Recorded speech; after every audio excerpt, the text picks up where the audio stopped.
আজকের রেসিপি গাজরের হালুয়া। আমি যে পদ্ধতিতে গাজরের হালুয়া বানাই সেটাই আজকে আমি আপনাদের সাথে শেয়ার করব। এটা বানানো খুবই সহজ এবং ঘরে থাকা অল্প কিছু উপকরণ দিয়ে এটা বানানো যায়। মাশাআল্লাহ, এটার টেস্ট অনেক সুন্দর আসে। আপনারা বাড়িতে অবশ্যই এই রেসিপিটি ট্রাই করবেন। চলুন তাহলে রেসিপিটি দেখা যাক। আমি এখানে 1.5 কিলো মতো গাজর নিয়ে নিয়েছি। গাজরটাকে খুব ভালোভাবে ধুয়ে খোসা ছাড়িয়ে নিয়েছি। এখানে আমি একটা গ্রেটার নিয়ে নিয়েছি। এখানে দুটো ছিদ্র আছে, একটা হচ্ছে মোটা, একটা হচ্ছে সরু। আমি সরুটা দিয়ে পুরো গাজরটাকে গ্রেট করে নেব। সরুটা দিয়ে গ্রেট করার ফলে গাজরগুলো সেদ্ধ হতে খুব একটা বেশি সময় লাগে না। তো আমাদের সমস্ত গাজরগুলো গ্রেট করা হয়ে গিয়েছে। এখানে একটা পাত্র নিয়ে নিয়েছি। পাত্রটাকে খুব ভালোভাবে গরম করে নিয়েছি। এরপর এর মধ্যে 3 চামচ মতো ঘি অ্যাড করেছি। ঘিটাকে খুব ভালোভাবে মেল্ট করে নেব। খুব ভালোভাবে মেল্ট করা হয়ে গেলে এখানে 4 থেকে 5টা এলাচ দিয়ে দেব। এলাচগুলো কয়েক সেকেন্ড ভেজে নেব। এরপর এর মধ্যে অ্যাড করে দেব গাজর। পুরো গাজরটা আমি একসাথে দেব না। এখানে কিছুটা গাজর দেওয়ার পর কয়েক সেকেন্ড নেড়ে নেওয়ার পর বাকি গাজরটা আমি এর মধ্যে অ্যাড করে দেব। গাজরটা আমি দুবারে অ্যাড করেছি, এই কারণে পাত্রটা আমার অনেকটাই ছোট ছিল আর গাজর কিছুক্ষণ জাল করার পর অনেকটাই কমে যায়। তো আপনারা একবারে গাজরটা দেবেন। কিছুক্ষণ জাল করার পর দেখবেন গাজর থেকে জল ছাড়তে শুরু করে দিয়েছে।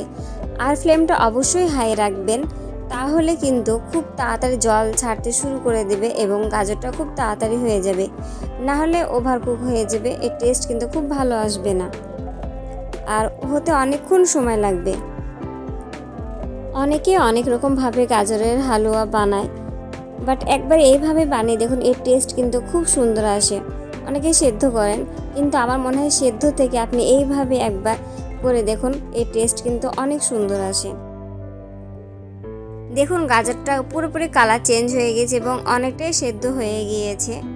এই পর্যায়ে এর মধ্যে অ্যাড করে দেব গুঁড়ো দুধ। এখানে আমি 1 কাপ মতো গুঁড়ো দুধ ইউজ করেছি।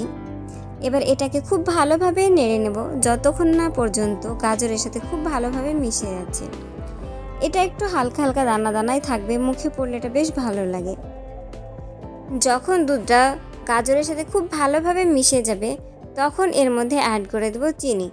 চিনিটা আপনারা আপনাদের টেস্ট অনুযায়ী অ্যাড করবেন। আমি খুব বেশি মিষ্টি পছন্দ করি না, ওই জন্য এখানে চিনির পরিমাণটা একটু কমই রাখবো। আপনারা যেরকম মিষ্টি পছন্দ করেন সে অনুযায়ী চিনিটা বাড়িয়ে বা কমিয়ে নিতে পারেন। আমি এখানে 2 হাতা মতো চিনি দিয়েছি।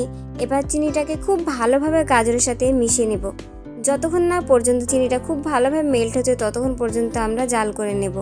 যখন চিনিটা খুব ভালোভাবে মেল্ট হয়ে যাবে তখন এর মধ্যে অ্যাড করে দেব আগে থেকে জাল করে রাখা দুধ। দুধটাকে আমি খুব ভালোভাবেই জাল করে নিয়েছি, গাঢ় করে। আর দুধটাকে অবশ্যই কিন্তু আপনারা এখানে গাঢ় করে জাল করে নেবেন। আর দুধটা ফুল ফ্যাটযুক্ত নিলে গাজরের হালুয়াটা বেশি টেস্টি হয়, তাই আপনারা চেষ্টা করবেন ফুল ফ্যাটযুক্ত দুধ নেওয়ার। এখানে আমি 1 বাটি মতো দুধ দিয়ে দিলাম। এখানে খুব বেশি দুধ অ্যাড করা যাবে না, তাহলে এটা হতে অনেকটাই টাইম লেগে যাবে আর হালুয়াটা ওভারকুক হয়ে যাবে, টেস্ট কিন্তু খুব ভালো আসবে না। দেখতে পাচ্ছেন ভিউয়ার্স, দেওয়ার সাথে সাথে দুধটা অনেকটাই টেনে নিয়েছে। এবার পুরোপুরি যখন দুধ টেনে নেবে, কোনো রকম জল ছাড়বে না, ওই পর্যায়ে আমরা গ্যাসটা বন্ধ করে দেব। গাজরের হালুয়া বানানো খুব সহজ এবং এটা ভীষণ টেস্টি একটা রেসিপি। তো আমার এই রেসিপিটি আপনাদের কেমন লাগলো অবশ্যই কমেন্টে জানাবেন। যদি ভালো লাগে তাহলে অবশ্যই একটি লাইক, কমেন্ট এবং শেয়ার করে দেবেন। তো আমাদের গাজরের হালুয়া হয়ে গেছে। এবার আমি কিছু ড্রাই ফ্রুট এখানে অ্যাড করে দেব। আপনারা আপনাদের পছন্দ অনুযায়ী এখানে ড্রাই ফ্রুট অ্যাড করবেন। আর সব শেষে 1 চামচ ঘি এখানে দিয়ে দেব। ঘিটা সব শেষে অবশ্যই কিন্তু অ্যাড করবেন, তাহলে এর টেস্টটা কিন্তু খুব সুন্দর আসে।